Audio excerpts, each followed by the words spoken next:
Hello दोस्तों, स्वागत है आपका इंस्पायर्ड ग्रंथ ज्ञान चैनल में। दोस्तों, सनातन धर्म में तुलसी के पौधे को एक विशेष स्थान प्राप्त है। भगवान विष्णु ने सबसे पहले तुलसी का पूजन किया था और श्री कृष्ण कहते हैं कि तुलसी से वैकुंठ में पवित्रता का वास होता है। ठीक वैसे ही जैसे देवी लक्ष्मी से महान ऐश्वर्य की प्राप्ति होती है, जहाँ तुलसी का पौधा होता है वहाँ नकारात्मक शक्तियाँ नहीं रह सकती। यही कारण है कि हमारे घर में तुलसी का पौधा होना चाहिए, ताकि हम अपने घर को शुद्ध और सकारात्मक बना सकेंगे। दोस्तों, अब सवाल यह आता है कि तुलसी के पास दीपक जलाने से क्या लाभ मिलता है। इस सवाल का जवाब भगवान श्री कृष्ण ने देवी सत्यभामा को एक पुरानी कथा में दिया था। अगर आप तुलसी माता की कृपा चाहते हो तो कमेंट में जय माँ तुलसी अवश्य लिखें और मेरी इस चैनल इंस्पायर्ड ग्रंथ ज्ञान को अवश्य सब्सक्राइब करें।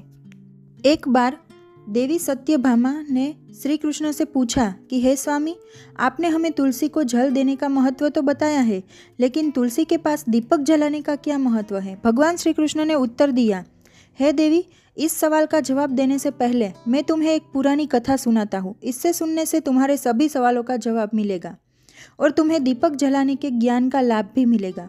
सत्यभामा ने कहा, हे प्रभु, कृपया यह कथा सुनाए। फिर भगवान श्री कृष्ण ने कथा शुरू की।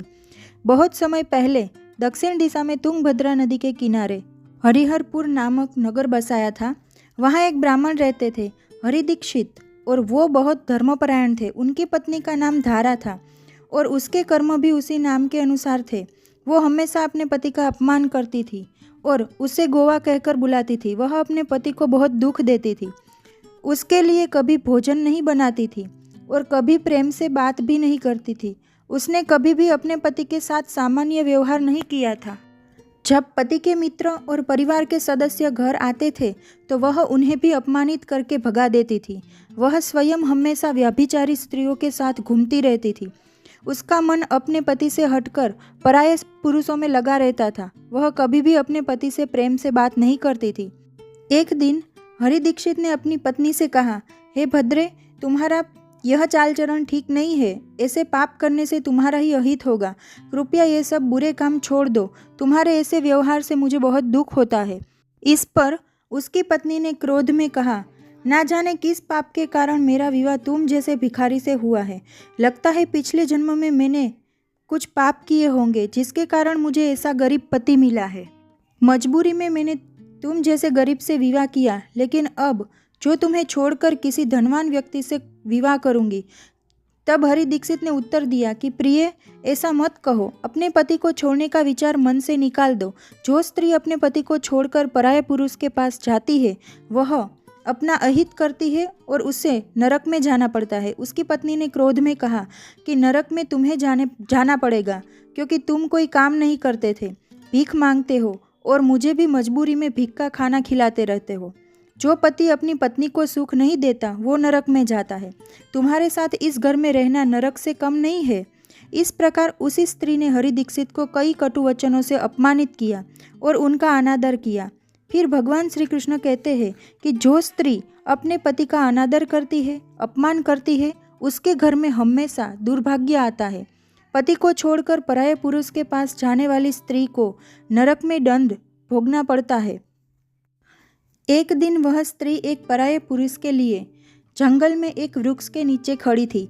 तभी उसके साथ ऐसा हुआ कि उसी जंगल में एक भयानक बाघ रहता था। तब उस पापिनी स्त्री की आवाज़ सुनकर वह जाग गया और उछलकर उससे अपना शिकार बनाने के लिए उसकी ओर बढ़ा। उस बाघ का नाम ध्वंस था। ध्वंस का थुरूर बहुत ही भयानक था। उसका शरीर काले और नारंगी धारियों से भरा हुआ था, जो जंगल की छाया में घुल मिल जाता था। उसकी लाल चमकती हुई आंखें अंगारों जैसी लगती थी और अंधेरे में भी डर पैदा करती थी। उसके जड़बे से लंबे तीक्ष्ण दांत बाहर निकले हुए थे, जो किसी भी जीव को चीरने के लिए पर्याप्त थे। उसकी गहरी गर्जना पूरे जंगल में गूंज उठती थी, जिससे आसपास के जीव कांप जाते थे। ध्वंस का एकमात्र उद्देश्य उन पापी और दुराचारी लोगों का भक्षण करना था, जिन्हें नियति ने उसके सामने रखा था। जब उस स्त्री ने अपने सामने ध्वंस को खड़ा देखा तो उसके होश उड़ गए। उसका शरीर भय से कांपने लगा और पसीने से छूटने लगा। वह कुछ समझ नहीं पाती। उससे पहले ही ध्वंस ने अपने तेज पंजे से उससे घायल कर दिया और वह जमीन पर गिर पड़ी। जमीन पर गिरते ही वह चीखते हुए बोली, अरे वाह, तू यहाँ क्यों आया है? मुझे क्यों मार रहा है? मैं तो अपनी प्रियतम की खोज कर रही थी। मुझे छोड़ देते, मेरा भक्षण करके तुझे क्या मिलेगा? उसकी बात सुनकर ध्वंस क्षण भर के लिए रुका, फिर हंसते हुए बोला कि हे पापिनी, आज विधाता ने तुझे मेरा भोजन बनाया है। तुझ जैसी पापी नियमों का भक्षण करना ही मेरा धर्म है, तभी मुझे इस शरीर से मुक्ति मिलेगी। वह स्त्री रोते हुए बोले कि हे बाघ, तुम कौन हो? मुझे सच बताओ, तुम्हें किस कारण से इस बाघ का शरीर मिला? और तुम मुझ जैसी स्त्रियों का भक्षण करते हुए पहले मुझे सब कुछ बताओ, फिर तुम मुझे खा लेना।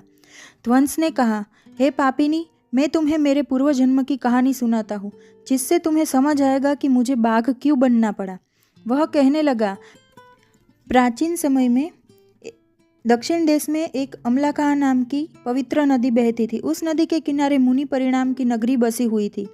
यह नगरी अपने सुंदर मंदिरों और शांत वातावरण और धार्मिक अनुष्ठानों के लिए प्रसिद्ध थी। वहाँ एक ब्राह्मण परिवार रहता था। मैं उसी परिवार में जन्मा था और मेरा नाम वेदानंद था। मेरे पिता आदर्श ब्राह्मण थे जो यज्ञ, हवन और धार्मिक अनुष्ठानों का पालन करते थे। मेरे बचपन में मैंने वेदों का अध्ययन किया और यज्ञांति धार्मिक कार्यों में पारंगत हो गया। लेकिन जैसे जैसे मैं बड़ा हुआ, मेरे मन में धर्म का लोभ बढ़ने लगा। मैंने कई यज्ञों का आयोजन किया, परंतु वे यज्ञ धार्मिक उद्देश्य के लिए नहीं बल्कि धन संग्रह के लिए थे। मैंने धन के लोभ में उनके अनैतिक कार्यों का समर्थन भी किया। धर्म के मार्ग से भटकते हुए मैंने उन वस्तुओं का दान भी स्वीकार किया गया जो ब्राह्मण को नहीं लेना चाहिए। मेरा मन इतना लोभी हो गया कि मैं छल और धोखे से दूसरों का धन हड़पने लगा था। मैंने कई साल पाप में बिताए। समय के साथ मेरा शरीर कमजोर हो गया, बाल सफ़ेद हो गए और आंखें धुंधली हो गई और मेरे मुंह के दांत भी गिर चुके थे। फिर भी मेरे मन में धन का लोभ नहीं गया और ये पाप करता रहा। बाद में अपनी बात को आगे बढ़ाते हुए एक दिन धन की लालच में मैं फिर से नदी के किनारे गया। वहाँ मैंने कुछ अन्य धूर्त ब्राह्मणों के साथ मिलकर लोगों को ठगने की योजना बनाई। हमने झूठ मंत्रों का उच्चारण किया और बिना किसी विधि विधान के देवी देवताओं का पूजन किया। हमारा उद्देश्य केवल ज़्यादा से ज़्यादा दान प्राप्त करना था। हमने धर्म के नाम पर लोगों को धोखा दिया। उस दिन मैंने काफ़ी धन इकट्ठा किया, लेकिन उसी समय मेरे साथ एक भयानक घटना घटी। जब मैं नदी के तट पर बैठा था तो एक बीमार और कमज़ोर कुत्ता मेरे पास आया। मैंने उससे धुतकार कर भगा दिया, लेकिन गुस्से में आकर उसने मेरे पैर पर काट लिया। मैं बेहोश होकर वहीं गिर पड़ा और उसी क्षण मेरी मृत्यु हो गई। मेरी आत्मा के बाहर आते ही यम के 2 भयानक दूत प्रकट हुए। वे काले और डरावने थे और उनके हाथों में जिंजरी थी। उन्होंने मुझे पकड़ा और यमपुरी ले गए। वहाँ मुझे यमराज के सामने प्रस्तुत किया गया। यमराज ने चित्रगुप्त से कहा, इस ब्राह्मण को कर्मों का लेखा जोखा प्रस्तुत करो। चित्रगुप्त ने गंभीर स्वर में कहा, हे धर्मराज, इस ब्राह्मण का नाम वेदानंद था और इसने अपने जीवन में घोर पाप किए हैं। इसने धर्म के नाम पर लोगों को ठगा, झूठे मंत्रों का उपयोग कर यही किया गया और भगवान का अपमान किया गया। धन के लालच में इसने धर्म का रास्ता छोड़ दिया, इसलिए नरक की आग में जलने के लिए योग्य है। यमराज ने अपने दूतों का आदेश दिया कि इस पापी को नरक की भयानक अग्नि में डाल दो। इससे वहाँ अपने पापों का फल भोगना होगा। इसके बाद मुझे नरक में भयानक यातनाएं सहनी पड़ी। बड़े वर्षों तक मैं भयानक पीड़ा में तड़पता रहा। जब मेरी सजा पूरी हुई तो मुझे मेरे पापों के कारण बाघ का शरीर मिला और मैं इस जंगल में रहने लगा था। ध्वंस ने अपनी बात खत्म करते हुए कहा, अपने पूर्व जन्मों के पापों का प्रायश्चित करते हुए मैंने संकल्प लिया कि मैं महात्माओं, साधु पुरुषों को, स्त्रियों को कभी नुकसान नहीं पहुंचाऊंगा। मैं केवल उन पापियों और दुराचारी स्त्रियों का भक्षण करता हूँ जिन्होंने धर्म के मार्ग पर चलकर दूसरों को दुख दिया है। मुझे विश्वास है कि ऐसा करने से मैं अपने पापों से मुक्त हो जाऊंगा और इस बाघ के शरीर से मुक्ति पालूंगा। श्री कृष्ण कहते हैं, हे देवी, इस प्रकार बाघ ने अपने पूर्व जन्म का वृतांत सुनाया और उसी स्त्री से कहा कि हे पापिनी, तेरे आचरण से स्पष्ट है कि तू एक दुराचारी स्त्री है। अपने पति को छोड़कर तू इस वन में पराये पुरुषों के संग भोग विलास के लिए आई है, इसलिए आज तू मेरा ग्रास बनेगी। इतना कहकर बाघ ने अपने तीखे नाखूनों से मारकर उस पापिनी स्त्री को मार दिया और खा लिया और वहां से चला गया। उस स्त्री की मृत्यु के बाद यम के 2 दूत वहां प्रकट हुए। उन्होंने उस पापिनी को उठाया और उसे यमपुरी में ले गए। वहां यमराज के सामने खड़ा किया। चित्रगुप्त ने उसी स्त्री के कर्मों का लेखा जोखा प्रस्तुत करते हुए कहा, हे धर्मराज, ये स्त्री घोर पापी नहीं है। इसने व्याभिचार किया है, अपनी पति की कभी सेवा नहीं की और पराये पुरुषों के संग लिप्त रहती थी। चित्रगुप्त की बात सुनकर यमराज क्रोधित हो गए कि तुम्हारे कर्म निंदनीय है। तुम्हें अपने पापों से न केवल अपने परिवार बल्कि समाज को भी दोषित किया है। ऐसी स्त्रियां नरक की यातनाओं के योग्य होती है। इसे अग्नि से भरे कुंड में डाल दो। यमराज का आदेश सुन के वो स्त्री डरकर उनसे कहने लगी, हे धर्मराज, कृपया मुझे क्षमा करें। मैंने अज्ञानता में पाप किए हैं। मुझे प्रायश्चित का अवसर दे। इस पर यमराज बोले, तुम्हारे पाप इतने बड़े हैं कि उनके लिए कोई प्रायश्चित संभव नहीं है। जो स्त्री अपने पति का त्याग कर पराये पुरुषों के संग रहती है उसे नरक में जाना ही पड़ता है। इसके बाद यमराज ने दूतों को आदेश दिया, इसे नरक में ले जाकर भयंकर यातनाएं दो। यम के दूत उसे नरक में ले गए। वहां उसे जलते हुए तेल के कुंड में डालकर यातनाएं दी गई। वर्षों तक कष्ट भोगने के बाद वह स्त्री एक चांडाल के रूप में पृथ्वी पर पुनः जन्म लेकर आई। चांडाल के घर में जन्म लेने के बाद वह फिर से पापों में लिप्त हो गई। उसने अनेक पापी पुरुषों के संग व्याभिचार किया, परंतु पूर्व जन्म के पापों के कारण उसे कोढ़ का भयानक रोग हो गया। उसका शरीर जलने लगा और उसकी आंखों में भयंकर पीड़ा होने लगी। इस पीड़ा से तड़पती हुई वह जीवन बिताने लगी। एक दिन उसने तीर्थ में स्नान करने की इच्छा की और अंतःपुर चली गई। वहाँ वह एक आश्रम के बाहर निवास करने लगी। उस आश्रम में एक पवित्र तुलसी का पौधा था। अन्य स्त्रियों को तुलसी माँ के पास दीपक जलाते देखती थी। तब उस पापी स्त्री को बड़ा ही आश्चर्य हुआ। एक दिन उसने वहाँ निवास करने वाली एक साधु से पूछा, हे साधु महाराज, यह कौन सा पौधा है और स्त्रियाँ इसके पास दीपक क्यों जला रही है? साधु ने उत्तर दिया, कल्याणी, यह पवित्र तुलसी माँ का पौधा है। इसके दर्शन मात्र से संकट दूर होते हैं। इस पौधे को जल चढ़ाने से देवी देवताओं की कृपा प्राप्त होती है और इसके पास दीपक जलाने से सभी पाप नष्ट हो जाते हैं। साधु की बात सुनकर स्त्री ने फिर पूछा कि साधु महाराज, यदि कोई अत्यंत पापिनी स्त्री भी इसके पास दीपक जलाए तो क्या उसके पाप नष्ट हो जाएंगे? साधु बोले, हे पुत्री, यह सत्य है। यदि किसी ने घोर पाप भी किए हो तो तुलसी के पास दीपक जलाने से उनके सभी पाप नष्ट हो सकते हैं। यहाँ तक कि पिछले जन्मों के पाप भी समाप्त हो जाते हैं। लेकिन तुम कौन हो और ये प्रश्न क्यों पूछ रही हो? स्त्री ने सिर झुकाकर कहा, हे साधु महाराज, मैं एक महापापी नहीं हूँ। मैंने व्यभिचार और अनेक पाप किए हैं। इन्हीं पापों के कारण मेरी यह दुर्दशा हुई है। कृपया मुझे इन पापों से मुक्ति का उपाय बताएं। तब साधु ने कहा, पुत्री, अब से तुम रोज तुलसी के पास दीपक जलाओ। इससे तुम्हारे सभी पाप और दोष समाप्त हो जाएंगे। साधु की बात मानकर उस पापी स्त्री ने उसी दिन तुलसी के पास दीपक जलाया। फिर वह रोज वहां दीपक जलाने लगी। एक दिन जब वह शाम के समय तुलसी के पास दीपक जला रही थी, तभी उसका हृदय फट गया और उसकी मृत्यु हो गई। उसकी मृत्यु के बाद यमराज के 2 दूत उसको लेने के लिए वहां प्रकट हुए। जब उसने उसको ले जाने का प्रयास किया, तभी भगवान विष्णु के 2 बड़े पार्षद वहां प्रकट हुए। वे पार्षद अत्यंत तेजस्वी और दिव्य आभा से युक्त थे। उनके शरीर से स्वर्णिम प्रकाश निकल रहा था, जो चारों ओर का अंधकार दूर कर रहा था। उनका रूप इतना मोहक और दिव्य था कि उनको देखकर किसी का भी मन श्रद्धा से भर जाता था। उनके चेहरे पर शांत मुस्कान थी, जो अपार करुणा और दया का प्रतीक था। उनके वस्त्र रत्न जड़ित नीले और सुनहरे रंग में चमक रहे थे। माना स्वयं वैकुंठ का सौंदर्य उनके व्यक्तित्व में समाया हुआ था। उनके माथे पर तिलक था, जो उनके दिव्यता का प्रतीक था। वो दोनों विशाल कद और बलिष्ठ थे। वे उन स्त्रियों को उनकी दिव्य शक्ति से मुक्ति का आश्वासन देने आए थे, ताकि उसके सभी पाप नष्ट हो जाए और वह स्वर्ग की यात्रा करने योग्य बन सकेगी। उन पार्षदों ने यमराज के दूतों को रोक लिया गया और कहा कि यमदूतों, इस स्त्री को तुम छोड़ दो। यह स्त्री नरक जाने के योग्य नहीं है। तब यमदूतों ने कहा कि आप हमें किस कारण से रोक रहे हो?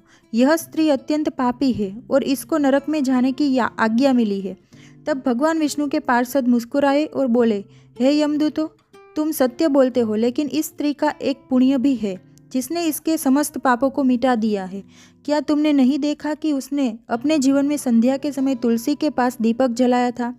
तब यमदूतों ने चकित होकर पूछा कि पार्षदों, क्या केवल तुलसी के पास दीपक जलाने से इसके सभी पाप नष्ट हो सकते हैं? तब भगवान विष्णु के पार्षदों ने समझाया, तुम इस बात को नहीं समझते हुए तुलसी भगवान विष्णु की परम प्रिय सखी है, और जो बहुत श्रद्धा और भक्ति से तुलसी के पास दीपक जलाता है वह भगवान विष्णु की कृपा का पात्र बन जाता है।